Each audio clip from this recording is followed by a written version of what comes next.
ஏன் பால் வேண்டாம்?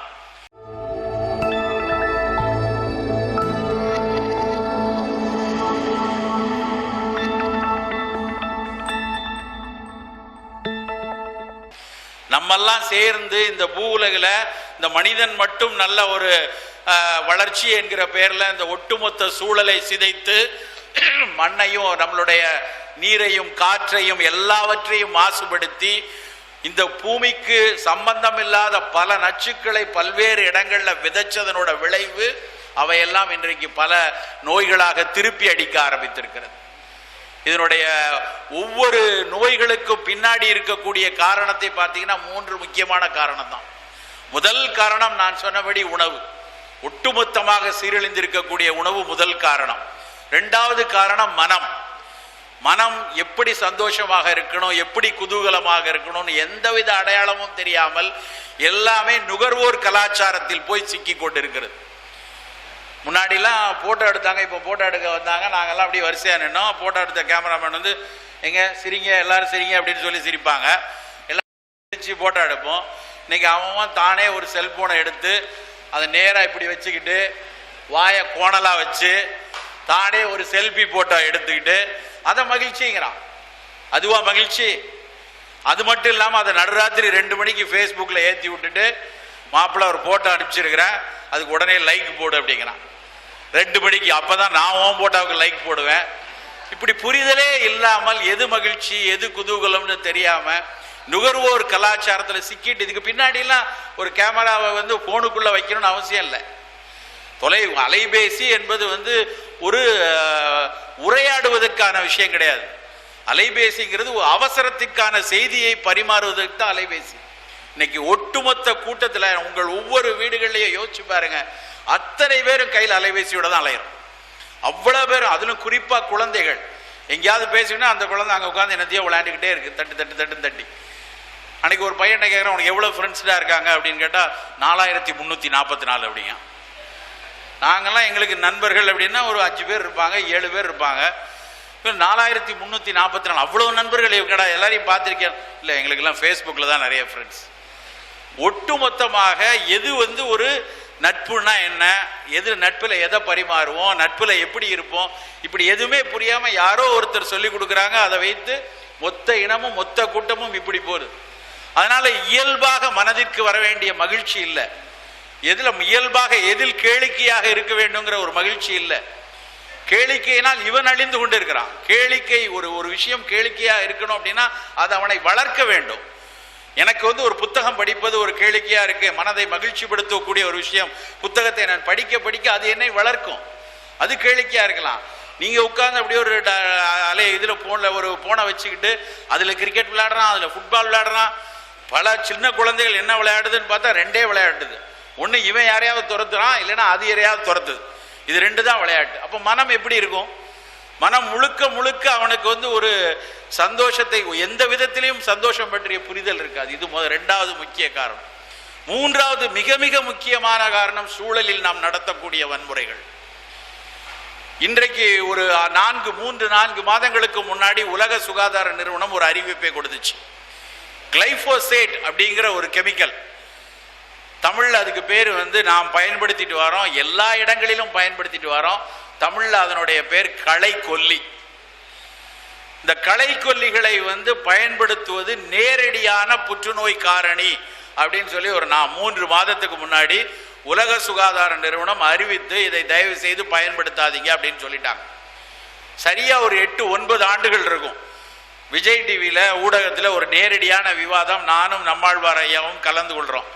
அந்த விவாதத்தில் ஒரு எதிர் அணியில் வந்து விவசாயத்துறையினுடைய பெரிய அதிகாரிகள்லாம் இருக்காங்க. அப்போ நாங்கள் சொல்கிறோம், இந்த மாதிரி பூச்சிக்கொல்லிகள் களைக்கொல்லிகள்னால உடல்நலக்கேடு நிறையா வருது, பயன்படுத்தக்கூடாது விவாதம். அப்போ ஒரு பெரிய வேளாண் அதிகாரி எது சொல்கிறார், உங்களுக்கு ஏதாவது இருக்கா, இதுக்கு ஏதாவது சயின்டிஃபிக் எவிடன்சஸ் இருக்கா, ஏதாவது தரவுகள் இருக்கா, இப்படிலாம் நீங்கள் சொல்லி சொல்லி பயமுறுத்திக்கிட்டு இருக்கீங்க அப்படின்னு சொன்னார். அவர் இன்னைக்கு ரிட்டையர்ட் ஆகி எங்கேயோ போயாச்சு. ஆனால் இன்றைக்கு 4 மாதத்துக்கு முன்னாடி உலக சுகாதார நிறுவனம் தெளிவாக சொல்லிருச்சு, எங்கெல்லாம் நீங்க களைக்கொல்லியை பயன்படுத்துறீங்களோ அது நேரடியாக புற்றுநோயின் காரணியாக மாறும். தயவு செய்து அதை உலகத்திலிருந்து விரட்டுங்கள் அப்படின்னு அறிக்கை விட்ட உடனே யூரோப்பியன் யூனியன்ல 13 நாடுகளும் அமெரிக்காவும் கனடாவும் ஆஸ்திரேலியாவும் ஒட்டுமொத்தமாக கிளைபோசேட்டை அதிலிருந்து வெளியே எடுத்துட்டாங்க. ஆனா நாம என்ன பண்ணிட்டு இருக்கோம் தெரியுமா? கிட்டத்தட்ட 20 ஆண்டுகளுக்கு முன்னாடி நம்ம ஊர்ல எண்டோசல்ஃபான் அப்படின்னு ஒரு கெமிக்கல், இந்த எண்டோசல்ஃபான் தெளிக்காத ஊரே இருக்காது. அவ்வளவு அதிகமாக பயன்படுத்தக்கூடிய மிளகாய்க்கும் கத்திரிக்காய்க்கும் எல்லாத்துலேயும் போட்டாங்க எண்டோசல்ஃபானை. வயநாடுன்னு ஒரு பகுதி கேரளால ஒரு 40 ஸ்கொயர் கிலோமீட்டர் ஏரியால அந்த வயநாடு பகுதியில் அவர்கள் எண்டோசல்ஃபான் தெளித்ததனோட விளைவு ஒரு 40 கிலோமீட்டர்ல 40 ஸ்கொயர் கிலோமீட்டர்ல 830 மன வளர்ச்சி இல்லாத குழந்தைகள் பிறந்துச்சு. அத்தனை எண்டோசல்ஃபானை முகர்ந்த அந்த வேளாண் மக்களும் அந்த வேளாண் தொழிலாளிகளுடைய பெண்களுக்கு முகர்ந்து அவர்கள் கருத்தரித்த அத்தனை குழந்தைகளும் அப்படி ஒரு குழந்தைகளா பிறந்துச்சு. ஆனா அதை பற்றியெல்லாம் அக்கறை இல்லாமல் இன்றைக்கு வரைக்கும் அந்த எண்டோசல்ஃபான் வேறு வேறு பெயர்கள்ல தமிழகத்திலையும் மற்ற எல்லா பகுதிகளிலும் இந்தியாவிலையும் அது பயன்படுத்தப்பட்டு வருது. நண்பர்களே, நம்மளுடைய உணவு மூலமாக நம் மரபு அறியாத பல்வேறு நச்சுக்கள் துளி துளி துளியாக உள்ளுக்குள்ள போறதுதான் இன்னைக்கு இவ்வளவு வியாதிகள் பெருக்கெடுத்து வருவதற்கான முதல் முக்கியமான காரணம். நமக்கெல்லாம் தெரியும், நம்ம ஒரு சோர்வா இருக்கோம், ஒரு களைப்பு போகணும். நமக்கு களைப்பு போனாலும் சரி, ஒரு விளிம்பு நிலையில இருக்கக்கூடிய ஒரு ஏழை தொழிலாளி தன்னுடைய களைப்பு போனோம்னா செய்யக்கூடிய முதல் விஷயம் ஒரு கோப்பை தேநீர் அருந்துவதுதான். ஒரு கோப்பை தேநீர்ல கிடைக்கிற உற்சாகத்தினால அடுத்த 3 மணி நேரத்தை தள்ளக்கூடிய எத்தனையோ ஏழை தொழிலாளிகள் இன்றைக்கும் நம்மளுடைய ஊர்ல நம்மளுடைய அருகாமையில எத்தனையோ பேர் இருக்காங்க. ஆனா அந்த ஒரு கோப்பை தேநீர்ல இந்த மாதம் இந்த வருடத்தில் பிப்ரவரி 2015 ஒரு ஆய்வு அறிக்கை வெளியாச்சு. ஒவ்வொரு கோப்பை தேநீர்லையும் உலக நாடுகள் தடை செய்து வைத்திருக்கக்கூடிய 13 வகை பூச்சிக்கொல்லி ரசாயனங்கள் அந்த தேநீர்ல இருக்கு. அப்படின்னு நம்ப முடியுமா நம்மளால?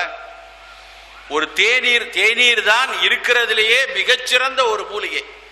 ஒரு தேயிலையிலிருந்து அது தேயிலை சீன மக்கள் மருந்தாக பயன்படுத்தி வந்தது. அதுல கிடைக்கக்கூடிய புத்துணர்வுனாலையும் அதில் இருக்கக்கூடிய ஊக்கத்தினாலையும் அதை பின்னாட்களில் அதை ஒரு பானமாக ஆங்கிலேயர்கள் மாற்றி அதற்கப்புறம் அடிமைப்படுத்தப்பட்ட அத்தனை நாடுகளினுடைய சுற்றுச்சூழலையும் அழித்து சோழமண்டல காடுகளை எல்லாம் சிதைச்சு தேயிலையை பயிராக்கினாங்க. அங்க ஒரு சூழல் சிதைவு நடந்தது, அது வேறு வரலாறு.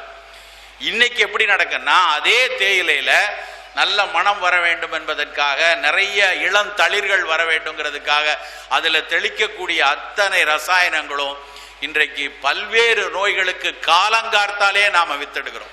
நமக்கெல்லாம் தெரியும், இன்னைக்கு காய்கறியில பழங்கள் எல்லாம் நிறைய அந்த மாதிரி பூச்சிக்கொல்லி ரசாயனம் விட்டுருக்காங்கன்னு. வீட்டுல எல்லாம் எந்த காய் வாங்கினாலும் வெண்டைக்காயோ அவரைக்காயோ நல்ல வெந்நீர்ல கழுவி, அதுக்கப்புறம் துணியெல்லாம் வச்சு தொடச்சி, அதுக்கப்புறம் தண்ணியில கழுவி, அதுக்கப்புறம் தான் நம்ம கட் பண்ணி காய்கறியை சமைக்கிறோம். தேயிலையை யாராவது தண்ணீர்ல கழுவிட்டு அதுக்கப்புறம் யாராவது தேயிலையை ஊற்றி வெண்ணி போட்டு பண்றோமா? தேயிலையை அப்படியே நம்ம போட்டு பயன்படுத்துறோம். ஆனா அத்தனை தேயிலையிலையும் இந்த பூச்சிக்கொல்லி துணுக்குகள் இருக்குங்கிறத ஆய்ந்து சொல்லிட்டாங்க. உடனே பெரிய பெரிய நிறுவனங்கள்லாம் கூடி பிடிச்சது. யார் சொன்னாங்க நாங்க அவ்வளோ குவாலிட்டி கண்ட்ரோல் வச்சிருக்கோம், நாங்கெல்லாம் ப்ராசஸிங்லாம் ஜிஎம்பி பண்றோம், எல்லாம் தப்பா பேசுறாங்க. அவங்க doctor Sunita Narayanan centre for science and environment இருக்கு டெல்லியில. அவர்கள் தான் முதலில் இந்த பெப்சி கோக்ல எல்லாம் நிறைய பூச்சிக்கொல்லி துணுக்குகள் இருக்குன்னு சொன்னது. அவர்கள் இன்றைக்கு ஆராய்ந்து சொன்னாங்க, மிகச்சிறந்த தரம் மிகுந்த தேயிலை, மிக விலை உயர்ந்த தேயிலையா இருக்கட்டும், கடை வீதிகளில் இன்றைக்கு பயன்படுத்தக்கூடிய தேயிலைகளா இருக்கட்டும், எல்லாவற்றிலும் இவ்வளவு பூச்சிக்கொல்லிகள் இருக்குது அப்படின்னு அவர்கள் ஆய்ந்து சொன்னாங்க. சில பேர் அதனாலதான் நான் காபி டீயே குடிக்கிறது இல்லை, தினம் பால் குடிச்சா நல்லது, பால் குடிச்சாதான் நல்ல போஷாக்கா இருக்கலாம் அப்படின்னு ஒரு கூட்டமே காலையில ஒரு டம்ளர் பாலை கொடுத்து அனுப்புறது. எதையும் சாப்பிடலைன்னா பரவாயில்ல, ஒரு கப் பாலாவது குடி அப்படின்னு சொல்லி வீட்டில் போட்டு பிள்ளைகளை திணிச்சு ஒரு டம்ளர் பாலை கொடுத்து அனுப்புறாங்க. அந்த பாலுக்கு பின்னாடி இருக்கிற பயங்கரத்தை பார்த்தீங்கன்னா அவ்வளவு அவசியம். உண்மையிலே அது பாலா இல்ல அது வெள்ளை கலர் விஷமா அப்படின்னு யோசிக்க ஆரம்பித்து விட்டார்கள். அந்த பால் nomilk.org அப்படின்னு ஒரு வெப்சைட் இருக்கு, முடிந்தால் நீங்க போய் பாருங்க. nomilk.org. ஏன் பால் வேண்டாம்? அந்த பால் சாப்பிடக்கூடிய அத்தனை மக்களுக்கு தான் இரத்த சர்க்கரையும் இரத்த கொழுப்பும் அதிகரிக்கிறதுன்னு யோசிக்க ஆரம்பிச்சிட்டாங்க. அதுவும் பாஸ்சுரைஸ்டு பால்ல, இந்த பாஸ்சுரைசேஷன் பண்ணி பாக்கெட்ல வருது அந்த பால்ல ஒருவித புரதம் இருக்கிறது. அந்த புரதம் நேரடியாக கணையத்தை தொடர்ந்து தாக்கி கொண்டே இருக்குது. அந்த கணையத்தின் ஐலட் செல்கள் தாக்கப்படுறதுனால சர்க்கரை வியாதி வருது. எந்த குழந்தைகளுக்கு ஆரம்பத்திலிருந்தே நீங்கள் பாலை அதிக அளவில் கொடுத்துட்டு வரீங்களோ அந்த குழந்தைக்கு பின்னாளில் சர்க்கரை வியாதி வரலாம் அப்படின்னு சொல்லி இன்றைக்கு அறிக்கை சொல்ல ஆரம்பிச்சிட்டாங்க. அது மட்டுமல்ல, இந்த பாலை அதிகம் சுரக்க வைக்க வேண்டும் என்பதற்காக அவர்கள் செலுத்தக்கூடிய இன்ஜெக்ஷன், பொவைன் growth ஹார்மோன் ஒரு இன்ஜெக்ஷனை அத்தனை கறவை மாடுகளுக்கும் இன்றைக்கு போடுறாங்க. அந்த கறவை மாடுகளுக்கு போடக்கூடிய அந்த பொவைன் growth ஹார்மோன் இன்ஜெக்ஷனை அதனுடைய ரெசிடியூஸ் அந்த பாலில் இருந்து சின்ன குழந்தைகள் தொடர்ந்து இந்த பாலை கொடுக்க கொடுக்க பெண் குழந்தைகள் 9 வயதுல 10 வயதுல பூப்படைய ஆரம்பிக்கிறாங்க. எந்த குழந்தை சீக்கிரமே பருவம் எய்துதோ, எந்த பெண் குழந்தை சீக்கிரமே 9-10 வயதுல பருவம் எய்துதோ அந்த குழந்தைக்கு இன்றைக்கு பாலிசிஸ்டிக் ஓவேரியன் சிண்ட்ரோம் சொல்லக்கூடிய சினைப்பை நீர்க்கட்டிகள் அதிகம் வருது அப்படின்னு இன்னைக்கு சொல்ல ஆரம்பிச்சிருக்காங்க. இப்படி அடுக்கடுக்காக பல்வேறு பிரச்சனைகளை கொடுக்கக்கூடிய பால் நமக்கு அவசியமா? உலகத்துல எந்த பாலூட்டிகளும் அதனுடைய பாலை தவிர வேற எந்த பாலையும் குடிக்கிறது இல்லை. மனிதன் மட்டும்தான் ஒருவேளை டைனோசரஸ் கிடைச்சா கூட அதை கெட்டி கறந்து டைனோசரஸ் பால் அப்படின்னு போட்டு வித்து இதை சாப்பிட்டா பயங்கர போசாக்கா திரியலான்னு சுயநலத்தோடு திரியிறது நம்ம மட்டும்தான். சித்த மருத்துவத்தில், ஆயுர்வேதத்தில், எல்லா பழம்பரிய மருத்துவத்திலையும் பாலை மருந்தாக சொல்லி இருக்கிறார்கள். ஒருவேளை உங்களுடைய மருத்துவர் நீங்கள் கண்டிப்பா சிறிது காலம் பால் அருந்த வேண்டும் என்று சொன்னா அன்னைக்கு எடுத்துக்கலாம், வெறும் தப்பு இல்லை. ஆனா உணவாக அந்த பால் வேண்டுமாங்கிறது மிகப்பெரிய கேள்விக்குறி. நாம ஒரு விவசாய பூமி வைத்திருக்கிறோம், நேரடியாக தினமும் அந்த மாட்டை பராமரிக்கிறோம், நேரடியா அந்த மாட்டிலிருந்து பால் எடுக்கிறோம்னா எடுத்துக்கோங்க, தப்பு இல்லை. நம்ம இந்த மாதிரி ஒரு பாக்கெட் பாலையும் பவுடர் பாலையும் வாங்கி அதை சாப்பிடணும்னா அது நாமே நமக்கு நோய்களை வரவழைக்கக்கூடிய ஒரு தன்மை.